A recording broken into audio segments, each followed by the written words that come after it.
Hello student, myself Hetal Goswami from Ma Ashapura Vidya Sankul. Today we will learn standard 10 subject essays and our topic is chapter number 17 economic problems and challenges, poverty and employment. तो किस तरह से भारत के अंदर जो आर्थिक समस्याएं हैं और उसके जो चैलेंजेस हैं उसकी जो गरीबी और बेरोजगारी के बारे में हम इस चैप्टर में पढ़ेंगे। अभी का जो हमारा जो टॉपिक है वो है पॉवर्टी के बारे में, जिसमें हमने देखा कि किस तरह से भारत के अंदर ये जो पॉवर्टी है यानी कि people living below poverty line है, बीपीएल लाइन है, तो उसके अंदर रहने वाले जो लोग हैं वो किस तरह से अपना जो जीवन है उनको हम किस तरह से पहचान सकते हैं, उसके जो कुछ पॉइंट्स थे वो हमने देखे थे।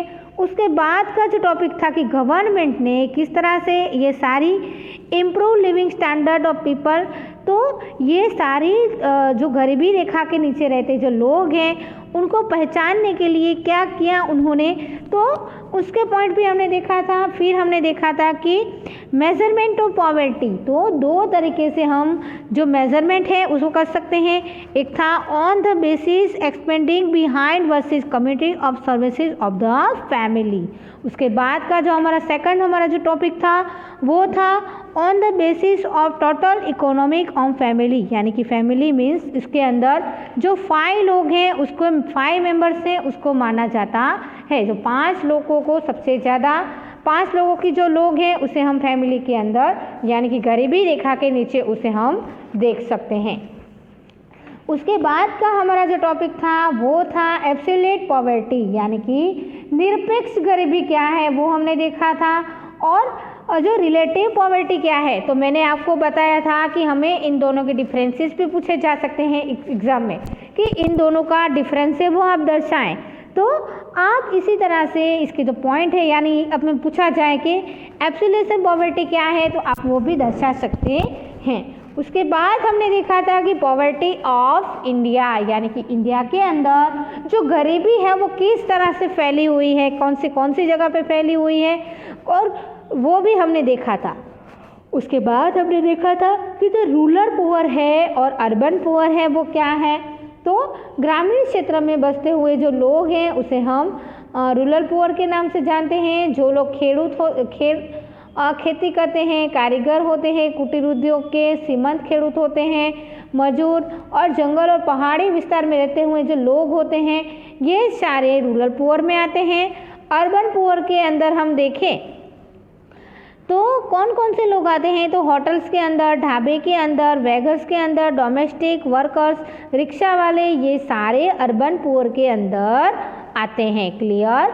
इसके बाद हमारा जो टॉपिक था वो था कि रीज़न ऑफ पॉवर्टी, यानी कि गरीबी से जो उद्भवते हुए जो कारण हैं उसके उपाय क्या करने चाहिए, उसके जो कौन कौन से कारण के कारण ये जो पॉवर्टी है वो सबसे ज़्यादा बढ़ रही हैं वो भी हमने देखा था कि किस तरह से जो गांव के अंदर सबसे ज़्यादा ये जो गरीबी है वो सबसे ज़्यादा आने लगी है। आज का हमारा जो टॉपिक है वो है पेज नंबर 135 पे आप देखें, स्ट्रेटजी फॉर पॉवर्टी इरिडेशन, यानी कि गरीबी निवारण की व्यूह रचनाएँ हैं, उसके बारे में हम आज के टॉपिक में बात करेंगे। Let's start. This vacation cycle of poverty, increase of grief, reason for it have been understood in short.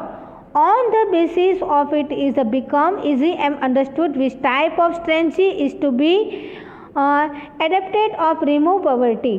Till now, 11th year plan has been completed. Till then, neglection of neural areas in strength for development of Indian economy and work plan is found manually respectively for poverty. Golden pin necklace and Indian economy may be there in urban areas but the basis of lie of rural areas only. अब यहाँ पे किस तरह से दर्शाया है, तो ये जो गरीबी है यानी कि ये जो पॉवर्टी है उसको स्ट्रेटजी और इरिगेशन के बारे में हम देखें तो गरीबी का जो ये 20 चक्र है वो भारत में ये जो 20 चक्र है वो भारत में उससे पकड़ जमा के ही रखी हैं। क्यों? इसका मेन जो कारण है वो संक्षेप में हम देखें तो इसके आधार से गरीबी की जो घटाने के लिए सिर्फ अलग प्रकार की व्यूह रचना यानी कि जो इरिगेशन है उसको अपनाना ज़रूरी है और उसे समझना भी ज़रूरी है। अभी तक हम देखें तो 11वीं पंचवर्षीय योजना पूरी हुई है।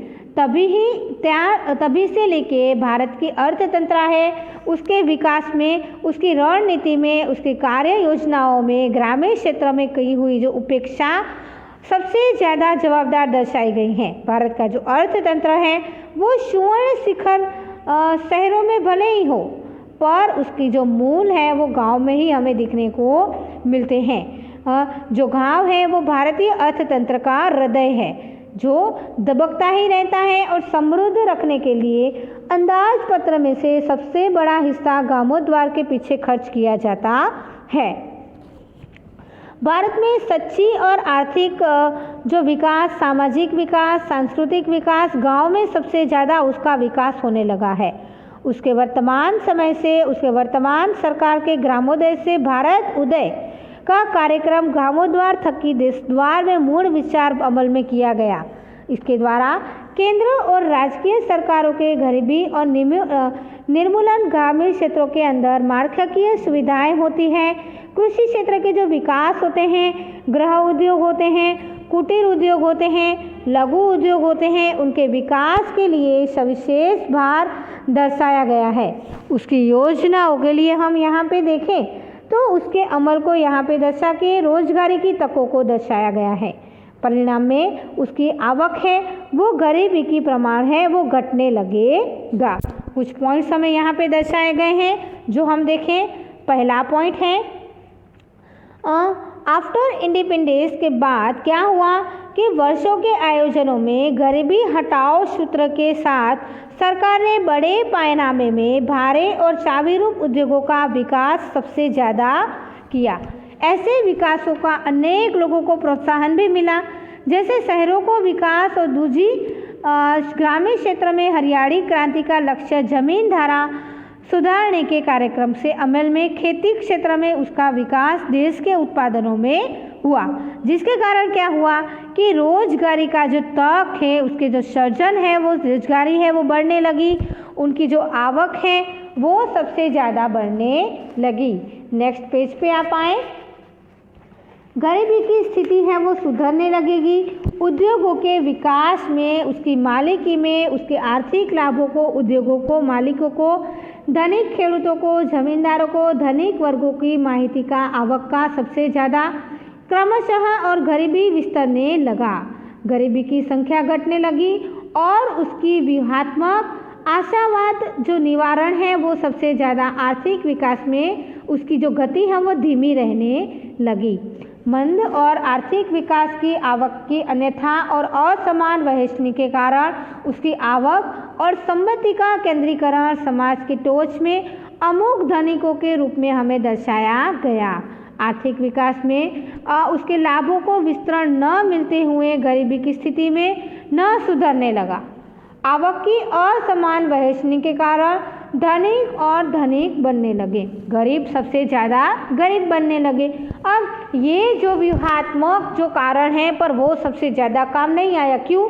क्योंकि ये जो सारी सुविधाएं तो करने लगी, बहुत सारी ऐसी जो आर्थिक समस्याएं दूर करने के लिए सरकार ने क्या किया, तो बहुत सारी ऐसी योजनाएं लाई, गरीबी हटाओ सूत्र बनाया, बहुत सारे ऐसे उद्योग भी लाए, पर उसके कारण क्या हुआ? कुछ नहीं हुआ। आखिर में गरीब हैं वो सबसे ज़्यादा गरीब बने और धनिक थे वो धनिक बनने लगे। नेक्स्ट टॉपिक है टॉपिक नंबर 2। तो सरकार की आवक की असमानता दूर करने के लिए करवेरे नीति को गरीबी की जीवन जरूरियात की वस्तु में मिलाना रहा। इसकी उत्पादनता बढ़ने लगी और उसके हेतु के कारण धनिकों की जो वपराश की चीज़ वस्तुएं हैं, सेवाएं हैं, मौज शौक और भोग विलास की जो चीज़ वस्तुएं हैं, सेवाएं हैं, उसकी आवक के करवरे सबसे ज़्यादा बढ़ाए गए। गरीबी की जो चीज़ वस्तुएं हैं खर्च न बढ़ जाए, आवक का हिस्सा जीवन की पाए की जरूरियात ऐसी संचरने के लिए ऐसे जाहिर वितरण की प्रणाली PDS जाहिर वितरण प्रणाली के हेठળ हम देखें तो FPSS यानी कि FPSS वाजबी भाव की जो दुकानें होती हैं वो बनाई गई, जिसके कारण उसके जत्थे के कारण घर आंगन की जो जीवन की ज़रूरियात हैं वो हम वहाँ पे उसके व्यू के कारण पूरा कर सकते हैं। इसके बाद का जो देखें हम तो इसके कारण धनिक वर्ग की जो वस्तुएं हैं उसका उत्पादन घटने लगा और उसके साधनों की जो फाड़वनी है वो गरीबों की चीज़ वस्तुओं के उत्पादन में बढ़ने लगी। इसी तरह से गरीबों की जो रोजगारी है वो बढ़ने लगती है, उसकी कार्यक्षमता बढ़ने लगती है, उसकी उत्पादकता और अंत में उसकी आवक है उसमें ज़्यादा बढ़ावा आता है। इसके कारण ऐसे प्रयास से वो सरकार ने हाथ धरे। 3rd नंबर पे हम आए, गरीब की नाबूदी को हटाने के लिए कृषि क्षेत्र पर विशेष भार दिया गया। सरकार ने जमींदारी की सुधारना का उपाय दर्शाए, जमीन की टोच की मर्यादा का धारा, गणित का नियमन, खेड हक की सलामती जैसे कायदों की ग्रामीण क्षेत्र की धनिक खेडूतों के द्वारा जमींदारों की आवक को घटाया गया। जमीन बिना के जो लोग हैं, खेत मजूर हैं, गणतुया हैं, ऐसी लोगों की आवक में सबसे ज़्यादा बढ़ावा है, उसके कारण गरीबी की स्थिति में सुधारा किया गया। 4th नंबर हम देखें, सरकार ने कृषि और कृषि क्षेत्र में सबसे ज़्यादा क्या दर्शाया, तो कृषि और कृषि पे आधार पे अन्य जो उद्योग हैं ऐसे उद्योगों की प्रवृत्तियों को उन्होंने विकसाया। क्यों विकसाया? क्योंकि पशुपालन है, डेयरी उद्योग है, मत्स्य उद्योग है, वनीकरण है, जैसी छोटी बड़ी सिंचाई योजनाओं का विकास दर्शाया गया। गृह उद्योग, कुटीर उद्योग, लघु उद्योग और खास करके ऐसे प्रोत्साहन भी दर्शाए गए।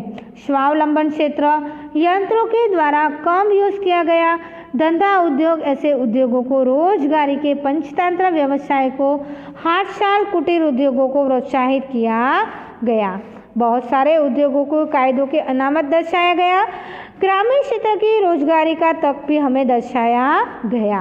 ग्रामीण युवक को रोजगारी की तक मिले, इसके कारण इसके हेतु से हम देखें यहाँ पे तो शिक्षण है, तालीम है, कौशल्य है, ऐसे प्रलंबनों को यहाँ पे रोजगारी के यूज में सबसे ज़्यादा दर्शाया गया। रोजगारी के क्षेत्र भी बहुत सारे खुलने लगे, जिसके कारण उनकी जो आवक है, आमदनी है उनकी, वो सबसे ज़्यादा बढ़ने लगी। परिणाम क्या आया? उसकी स्थिति है वो सुधरने लगी और उनकी व्यूह रचना के रूप में कल्याणकारी स्वरोजगारी के कार्यक्रम के द्वारा सरकार ने अमल में ऐसी चीज़ें लाई।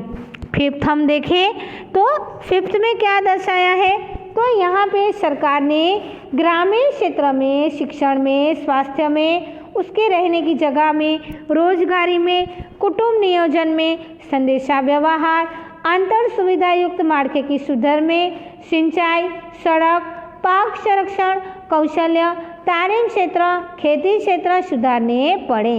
पाक की अलग अलग जात को विकसाने के लिए बियारण को, खातर को, ट्रैक्टर की सुविधाओं को, उनकी बैंक लोन का धिराण भी उनको मिले, ऐसा कुछ किया।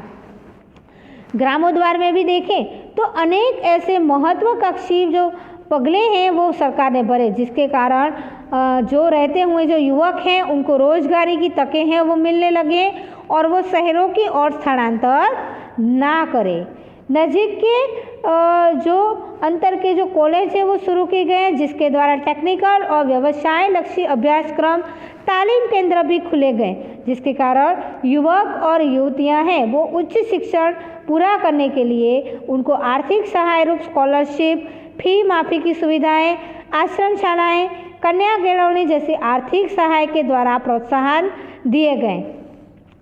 महिला सशक्तिकरण के प्रमाण रूप से महिलाओं को आर्थिक रूप से स्वरोजगारी पूरी की गई, जिसके विविध नक्कड़ प्रयास कार्यक्रम के अमल में दर्शाए गए। ऐसे सरकार ने गरीबी के राक्षस को नथने के लिए क्रमबद्ध ऐसे पगले भी दर्शाए। ऐसे पगलों में हम देखें तो अर्थतंत्र में उंडी दर्शाई गई समस्याओं को जड़ मूल से उखाड़ने के लिए, उसे फेंक देने के लिए, यहाँ पे आप नेक्स्ट पेज पे आए, उसको दर्शाने के लिए विश्व बैंक ने 2030 तक यानी कि 2030 तक विश्व में से गरीबी का निर्मूलन करने के लिए विजन से मिशन रूप पूर्ण करने के लिए भारत को मंजिल कम करनी पड़ेगी। तो देखा आपने किस तरह से यहाँ पे जो सरकार ने ग्रामीण क्षेत्रों को आगे लाने के लिए बहुत सारी ऐसी कॉलेजेस शुरू की, बहुत सारे ऐसे क्षेत्र शुरू किए जिसके कारण गांव के जो लोग हैं उन्हें शहर की ओर ना बढ़ना पड़े। ये जो टॉपिक है आज हम यहाँ तक रखते हैं। नेक्स्ट वीडियो में हम आगे का जो टॉपिक है पॉवर्टी एलिवेशन प्रोग्राम यानी कि PAP के बारे में, पॉवर्टी एलिवेशन प्रोग्राम के बारे में हम नेक्स्ट वीडियो में देखेंगे। तब तक आप इसे घर पे रिवाइंड करें। Thank you very much, take care.